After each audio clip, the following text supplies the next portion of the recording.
ಸ್ನೇಹಿತರೆ ನಮಸ್ಕಾರ. ನಿನ್ನೆ ದಿನ ದೇಶದ 5 ರಾಜ್ಯಗಳಲ್ಲಿ ಚುನಾವಣಾ ಫಲಿತಾಂಶ ಹೊರಬಿತ್ತು. ಅವುಗಳಿಗೆ ವಿಭಿನ್ನವಾಗಿ ತಮಿಳುನಾಡಿನಲ್ಲಿ ಯಾರೂ ಊಹಿಸದ ರೀತಿ ಒಂದು ಹೊಸ ಪ್ರಾದೇಶಿಕ ಪಕ್ಷ ಅತಿ ಹೆಚ್ಚಿನ ಸ್ಥಾನಗಳನ್ನು ಗಳಿಸಿ ಅಧಿಕಾರವನ್ನು ಹಿಡಿಯುವ ನಿಟ್ಟಿನಲ್ಲಿ ಬಂದು ನಿಂತಿದೆ. ದೇಶದ ಬೇರೆ ಬೇರೆ ರಾಜ್ಯಗಳಲ್ಲಿ ಒಂದು ಥರ ರಾಜಕೀಯ ಚಿತ್ರಣ ಆದರೆ ಇಲ್ಲೇ ಮತ್ತೊಂದು ಥರ ರಾಜಕೀಯ ಚಿತ್ರಣ. ಇಲ್ಲಿ ರಾಷ್ಟ್ರೀಯ ಪಕ್ಷಗಳು ಆಟು ಕುಂಟು ಲೆಕ್ಕಕ್ಕಿಲ್ಲ. ಉದಾಹರಣೆಗೆ 27 ಸ್ಥಾನಗಳಲ್ಲಿ ಸ್ಪರ್ಧಿಸಿದ್ದಂತಹ ಕಾಂಗ್ರೆಸ್ ಪಕ್ಷ 4-5 ಸ್ಥಾನಗಳನ್ನು ಗಳಿಸಿದೆ. 25 ಸ್ಥಾನಗಳಲ್ಲಿ AIADMKಯೊಂದಿಗೆ ಮೈತ್ರಿ ಮಾಡಿಕೊಂಡಿದ್ದಂಥ ಭಾರತೀಯ ಜನತಾ ಪಕ್ಷ ಕೇವಲ 1 ಸ್ಥಾನವನ್ನು ಗಳಿಸಿದೆ. ತಮಿಳುನಾಡಿನ ಜನಗಳು ಅದೇ ರೀತಿ ಯಾವತ್ತೂ ರಾಷ್ಟ್ರೀಯ ಪಕ್ಷಗಳಿಗೆ ಮಣೆ ಹಾಕಿದವರಲ್ಲ. 2 ಪಕ್ಷಗಳಿಗೆ ಮಾತ್ರ ಸೀಮಿತವಾಗಿ ಆ ರಾಜ್ಯವನ್ನು ಇಟ್ಟಿದ್ದಾರೆ. ಕಾಂಗ್ರೆಸ್ನಿಂದ ನಂತರ DMK ಬಂತು. DMKಯಿಂದ ಹೊರಬಂದು MG ರಾಮಚಂದ್ರನು AIADMKಯನ್ನು ಕಟ್ಟಿದ್ರು.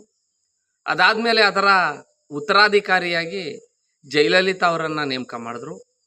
ಅಲ್ಲಿಂದ ಇಲ್ಲಿಯವರೆಗೆ ಒಮ್ಮೆ DMK ಆಳ್ವಡಿಕೆ, ಮತ್ತೊಂದು ಕಡೆ AIADMK ಆಳ್ವಡಿಕೆ.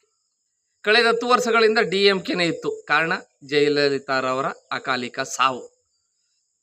ಅದಾದಮೇಲೆ ಪಕ್ಷದಲ್ಲಿ ಯಾರು ಒಳ್ಳೆ ಚೆಹರೆ ಇದ್ದಂಥ ನಾಯಕರು ಇರಲಿಲ್ಲ. ಈಗ ವಿಜಯ್ ಅವರು TVK ಪಕ್ಷವನ್ನು 2 ವರ್ಷಗಳ ಕಾಲ ಕಟ್ಟಿ ಹಲವಾರು ಸಮಾವೇಶಗಳನ್ನು ಮಾಡಿ ಇವತ್ತು 1ನೇ ಸ್ಥಾನಕ್ಕೆ ಪಕ್ಷವನ್ನು ತಂದಿದ್ದಾರೆ. ಇದರ ಪರಿಣಾಮ ಏನಾಗ್ತದೆ? ಬರೀ 2 ಪಕ್ಷಗಳಿಗೆ ಸೀಮಿತವಾಗಿರುವಂಥ ರಾಜ್ಯದಲ್ಲಿ ಈಗ 3ನೇ ಪಕ್ಷ ಬಂದಿದೆ. ಆ 3ನೇ ಪಕ್ಷ ಯಾವ ಸ್ಥಾನ ಗಳಿಸಿದೆ? DMK ಮತ್ತು AIADMK ಗಳಿಸ್ತಿದ್ದಂಥ ಸ್ಥಾನಗಳನ್ನು ಕಿತ್ತುಕೊಂಡು ಈ ಪಕ್ಷ ಇವತ್ತು 1ನೇ ಸ್ಥಾನಕ್ಕೆ ಬಂದಿದೆ. ಹಾಗಾದರೆ ಮುಂದೇನು? ವಿಜಯ್ ಅವರು ಹೇಳಿದ್ದಾರೆ, DMK ನಮಗೆ ರಾಜಕೀಯ ವಿರೋಧಿ, ಭಾರತೀಯ ಜನತಾ ಪಕ್ಷ ನಮಗೆ ಸೈದ್ಧಾಂತಿಕ ವಿರೋಧಿ. ಅದರ ಮುಂದೆ ಇರುವುದೇನು? AIADMK. ಬಹುಶಃ AIADMK ಮತ್ತು TVK ಒಂದಾದರೆ ಮುಂದಿನ ಸಾರ್ವತ್ರಿಕ ವಿಧಾನಸಭಾ ಚುನಾವಣೆಯ ವೇಳೆಗೆ, ಮುಂದಿನ ಲೋಕಸಭಾ ಚುನಾವಣೆಯ ವೇಳೆಗೆ ಬಹುಶಃ DMK ಪಕ್ಷದ ಉದಯಿಸುತ್ತಿರುವ ಸೂರ್ಯನ ಚಿಹ್ನೆ ಗ್ರಹಣ ಹಿಡಿಯುವ ಚಿಹ್ನೆ ಆಗ್ತದೆ. ಯಾಕೆಂದರೆ ತಮಿಳುನಾಡಿಗೂ 3 ರಾಜಕೀಯ ಪಕ್ಷಗಳಿಗೂ ಆಗಬರಲ್ಲ. ಅಲ್ಲೇನಿದ್ರು 2 ರಾಷ್ಟ್ರೀಯ ಪಕ್ಷಗಳ ಲೆಕ್ಕಕ್ಕೆ ತಗೋದೇನೆ 2 ಪ್ರಾದೇಶಿಕ ಪಕ್ಷಗಳಿಗೆ ಮಾತ್ರ ಆ ರಾಜ್ಯದ ಜನ ಮನ್ನಣೆ ನೀಡ್ತಾ ಬಂದವರು. ಅದನ್ನು ಗಮನಿಸಬೇಕು. ದೇಶದಲ್ಲೂ ಹಂಗೆ ಬಹುಶಃ ಇನ್ನೊಂದು 5 ವರ್ಷಗಳಲ್ಲಿ ಭಾರತೀಯ ಜನತಾ ಪಕ್ಷ ಉಳಿದಿರ್ತದೆ. ಅದ್ರ ಜೊತೆ ಮೈತ್ರಿ ಮಾಡಿಕೊಳ್ಳುವಂಥ ಪಕ್ಷಗಳು ಮಾತ್ರ ಉಳ್ಕೋತವೆ. ಇನ್ನುಳಿದಂಥ ಅದಕ್ಕೆ ವಿರೋಧವಾದಂಥ ಪಕ್ಷಗಳು ಯಾವುವೂ ಸಹ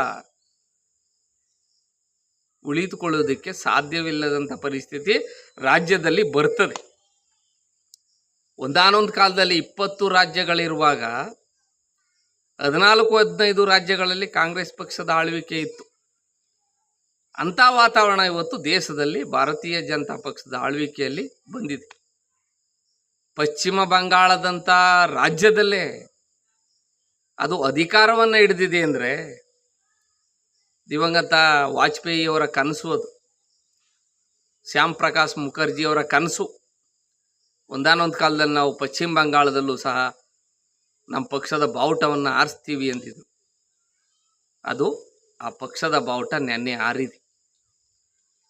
ಏನು ಬೇಕಾದ್ರೂ ಆಗ್ಬೋದು ರಾಜಕಾರಣದಲ್ಲಿ. ಹಾಗಾಗಿ ಮುಂದಿನ ಸಾರ್ವತ್ರಿಕ ವಿಧಾನಸಭಾ ಚುನಾವಣೆಯೊಳಗೆ ಯಾವ ಪಕ್ಷ ವಿಜಯ್ ಅವರ ಪಕ್ಷದ ಜೊತೆ ಹೊಂದಾಣಿಕೆ ಮಾಡ್ಕೋತದೋ ಆ ಪಕ್ಷ ಉಳೀತದೆ. ವಿರೋಧ ಪಕ್ಷವಾಗಿರುವುದು ಅಳಿದೋಗ್ತದೆ. ಅದಕ್ಕೆ ಕಾರಣ ಏನು ಅಂದರೆ ಮೈತ್ರಿ ಮಾಡ್ಕೊಂಡಿರೋರು ಇರ್ತಾರಲ್ಲ, ಈ ವಿಜಯ್ ಅವರು ಜಾರಿ ಮಾಡಲು ಅಸಾಧ್ಯವಾದಂಥ ಗ್ಯಾರಂಟಿಗಳನ್ನು ಘೋಷಣೆ ಮಾಡೋರೆ. ತಾವೇನೇನು ಅಂತ ನೋಡಿದ್ದೀರಿ. ಮಹಿಳೆಯರಿಗೆ, ಕುಟುಂಬದ ಯಜಮಾನಿಗೆ 2,500, BPL ಕುಟುಂಬದವ್ರಿಗೆ 6 ಸಿಲಿಂಡ್ರು ವರ್ಷಕ್ಕೆ, ನವಜಾತ ಶಿಶುವಿಗೆ ಉಂಗುರ, ಮದುವೆ ಆಗುವ ಹೆಣ್ಣು ಮಕ್ಕಳಿಗೆ 8 ಗ್ರಾಮ್ ಚಿನ್ನ, 1 ರೇಷ್ಮೆ ಸೀರೆ, ವೃದ್ಧರಿಗೆ ಮತ್ತು ಅಂಗವಿಕಲರಿಗೆ 3,000, 29 ವರ್ಷ ಮೀರಿ ಪದವಿ ಮಾಡಿರೋರಿಗೆ 4,000, 5 ಎಕರೆ ಜಮೀನಿಗಿಂತ ಕಡಿಮೆ ಇರೋರಿಗೆ ಬೆಳೆ ಸಾಲ ಮನ್ನಾ. ಇವೆಲ್ಲವನ್ನು ಜಾರಿ ಮಾಡಬೇಕಾದ್ರೆ ಇಲ್ಲಿ ತನಕ 7-8 ಲಕ್ಷ ಸಾಲ, 7-8 ಲಕ್ಷ ಕೋಟಿ ಸಾಲ ಇದೆ ತಮಿಳುನಾಡಿನ ಸರ್ಕಾರದ ಮೇಲೆ. ಅದು ಬಹುಶಃ ಈ 5 ವರ್ಷಗಳಲ್ಲೇ ಡಬ್ಬಲ್ ಆಗ್ತದೆ. 7 14 ಲಕ್ಷ ಕೋಟಿ ಆದರೂ ಆಗ್ಬೋದು. ಹೇಳಕ್ಕೆ ಬರಲ್ಲ. ಅವೇನು ಜಾರಿ ಮಾಡ್ತಾರೋ, ಏನಾದ್ರು ಪರಿಷ್ಕರಣೆ ಮಾಡ್ತಾರೋ, ಕಷ್ಟ ಇದೆ. ಅವತ್ತೇನು ಜನಗಳು ನೋಡ್ಬಿಟ್ಟು ಹುಮ್ಮಸ್ಸಲ್ಲಿ ಜೋಶಲ್ಲಿ ಹೇಳ್ಬಿಡ್ತಾರೆ, ಇವು ಘೋಷಣೆ ಮಾಡ್ತೀವಿ, ಅವು ಘೋಷಣೆ ಮಾಡ್ತೀವಿ ಅಂತ. ಈಗಾಗಲೇ ಗ್ಯಾರಂಟಿಗಳನ್ನು ಘೋಷಣೆ ಮಾಡಿರುವಂಥ ರಾಜ್ಯದ ಮುಖ್ಯಮಂತ್ರಿಗಳು ಅದರಿಂದ ಅನುಭವಿಸ್ತಾ ಇದ್ದಾರೆ. ಅದ್ರ ಬಗ್ಗೆ ಮತ್ತೊಂದು ಸಾರಿ ಮಾತಾಡೋದಾಯ್ತದೆ. ಈಗ ನಾನು ಹೇಳ್ತಾ ಇರೋ ವಿಚಾರ, ತಮಿಳುನಾಡಿನಲ್ಲಿ ಇನ್ನು 5 ವರ್ಷಗಳಲ್ಲಿ AIADMK ಏನಾದರೂ ಅವ್ರಿಗೆ ಆಂತರಿಕವಾಗಿ ಮೈತ್ರಿ ಆಗೋ, ಬಾಹ್ಯ ಬೆಂಬಲ ನೀಡೋ, DMK ವಿರುದ್ಧ ಸೋತಿರುವಂಥ ಕ್ಷೇತ್ರಗಳ ಅಭಿವೃದ್ಧಿ ಮಾಡಿಕೊಂಡು ಇವರು ಗೆದ್ದಿರುವಂಥ ಕ್ಷೇತ್ರಗಳಲ್ಲಿ ಅಭಿವೃದ್ಧಿ ಮಾಡಿದ್ರೆ ಉಳ್ಕೋತದೆ. ಇಲ್ಲ ಇನ್ನುಳಿದಂಥ ಯಾವ 3-4 ಪಕ್ಷಗಳಿವಲ್ಲ ಸಣ್ಣ ಪುಟ್ಟವು, 15 ಸ್ಥಾನ ಗೆದ್ದಿರುವು, ಅದರಲ್ಲಿ ಅವರು 4-5 ಗೆದ್ದಿರೋರ್ಗೆ ಒಂದೊಂದು ಮಂತ್ರಿ ಕೊಟ್ಬಿಟ್ಟು, ಇನ್ಯಾವ್ದಾರ 1-2 ಗೆದ್ದಿರೋರಿಗೆ ಒಂದು ಯಾವ್ದಾರ ನಿಗಮ ಮಂಡಳಿ ಅಧ್ಯಕ್ಷನ ಸ್ಥಾನ ಕೊಟ್ಬಿಟ್ಟು, ಇಲ್ಲರ ಅವ್ರ ಕ್ಷೇತ್ರಕ್ಕೆ ಅನುದಾನ ಕೊಟ್ಬಿಟ್ಟು ಅವರೇನಾದರೂ ಮುಂದೆ ಮೈತ್ರಿ ಮುಂದುವರ್ಸ್ಕೋದ್ರೆ ಬಹುಶಃ AIADMK ಮುಂದಿನ ಚುನಾವಣೆಗಳಿಗೆ ಇರುವುದಿಲ್ಲ. DMK ಮಾತ್ರ ಉಳ್ಕೋತದೆ. ಯಾರು ವಿಜಯ್ ಅವರ ಜೊತೆಲಿ ಮೈತ್ರಿ ಮಾಡ್ಕೋತಾರೋ ಆ ಪಕ್ಷ ಅಂತೂ ಮುಂದಿನ ದಿನಮಾನಗಳಲ್ಲಿ ವಿಜಯ್ ಅವರ ಜೊತೆಗೆ ಉಳ್ಕೋತದೆ. ಇಲ್ಲದಿದ್ದರೆ ಆ ಪಕ್ಷ ಅವನತಿ ಆಯ್ತದೆ. ಯಾಕೆಂದರೆ ತಮಿಳುನಾಡಿನ ರಾಜಕಾರಣಕ್ಕೂ 3 ರಾಜಕೀಯ ಪಕ್ಷಗಳಿಗೂ ಆಗಿ ಬರಲ್ಲ. ಈ ಕರ್ನಾಟಕದಲ್ಲಿ ಹೇಳ್ತಾವ್ರು, ಅಲ್ಲಿ ವಿಜಯ್, ಅಲ್ಲಿ ಪವನ್ ಕಲ್ಯಾಣ್, ಇಲ್ಲಿ ಯಾರು, ಅದೆಲ್ಲ ಅಲ್ಲ. ಕರ್ನಾಟಕದಲ್ಲಿ ಡಾಕ್ಟರ್ ರಾಜ್ಕುಮಾರ್ ಅವರು ಬಿಟ್ಟರೆ ಮತ್ತಾರು ರಾಜಕೀಯ ಪಕ್ಷವನ್ನು ಕಟ್ಟಿ MG ರಾಮಚಂದ್ರನ್ ರೀತಿ, NT ರಾಮರಾವ್ ರೀತಿ, ಜಯಲಲಿತಾ ಅವರ ರೀತಿ ಅಧಿಕಾರದ ಚುಕ್ಕಾಣಿ ಹಿಡಿಯುವಂಥ ಚಹರೆ, ಯೋಗ, ಯೋಗ್ಯತೆ ಕರ್ನಾಟಕದ ಚಲನಚಿತ್ರ ನಟರಿಗಾಗಲಿ ನಟಿಯರಿಗಾಗಲಿ ಯಾರಿಗೂ ಇಲ್ಲ.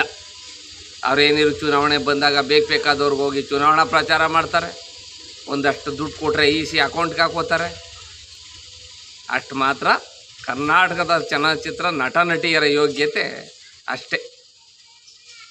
ಸಾಮಾಜಿಕ ಜಾಲತಾಣದಲ್ಲಿ ನಾನು ಗಮನಿಸ್ತಾ ಇದ್ದೀನಿ ನಿನ್ನೆಯಿಂದ, ಅಲ್ಲಿ ಪವನ್ ಕಲ್ಯಾಣು, ಇಲ್ಲಿ ವಿಜಯ್, ಕರ್ನಾಟಕದಲ್ಲಿ ಯಾರು ಯಾವನೂ ಇಲ್ಲ. ಯಾಕೆಂದರೆ ಅವರೇನಿದ್ರು ತಮಿಳ್ನಾಡಲ್ಲಿ ಚಲನಚಿತ್ರ ನಟ ನಟಿಯರನ್ನು ದೇವರಂತೆ, ಉದಾಹರಣೆಗೆ ಖುಷ್ಬು ಅವರ ದೇವಸ್ಥಾನನೇ ಕಟ್ಟಿಸಿದ್ರು. ಯಾವ ರೀತಿ ಅವರೇ ಖುಷ್ಬು ಅವರು ಅಂತ ದೇವರಂತೆ ಆರಾಧಿಸ್ತಾರೆ. ಆದರೆ ಕರ್ನಾಟಕದಲ್ಲಿ ಸುಮ್ಮನೆ ಏನೋ 4 ದಿನ ಅವ್ರ ಪಿಕ್ಚರ್ ನೋಡ್ಕೋತಾರೆ, ಅವ್ರ ಹಿಂಬಾಲಕರು, ಅವರು ಇವರು 5ನೇ ದಿನಕ್ಕೆ ಮರ್ತು ಬಿಡ್ತಾರೆ. ಅಂಥ ಚೆಹರೆ ಇರೋರು ಕರ್ನಾಟಕದಲ್ಲಿ ಯಾವುದೇ ಚಲನಚಿತ್ರ ನಟರು ನಟಿಯರು ಇಲ್ಲ. ಹಾಗಾಗಿ ನೀವೇ ಸ್ನೇಹಿತರೆ, ಮತ್ತೊಂದು ಹೊಸ ವಿಚಾರದೊಂದಿಗೆ ಮುಂದಿನ ವಾರ ನಿಮ್ಮ ಮುಂದೆ ಬರ್ತೀನಿ. ಅಲ್ಲಿ ತನಕ ಭಗವಂತ ಎಲ್ಲರಿಗೂ ಒಳ್ಳೇದು ಮಾಡಲಿ. ಜೈ ಹಿಂದ್, ಜೈ ಕರ್ನಾಟಕ ಮಾತೆ. ಶುಭ ದಿನ, ವಂದನೆಗಳು.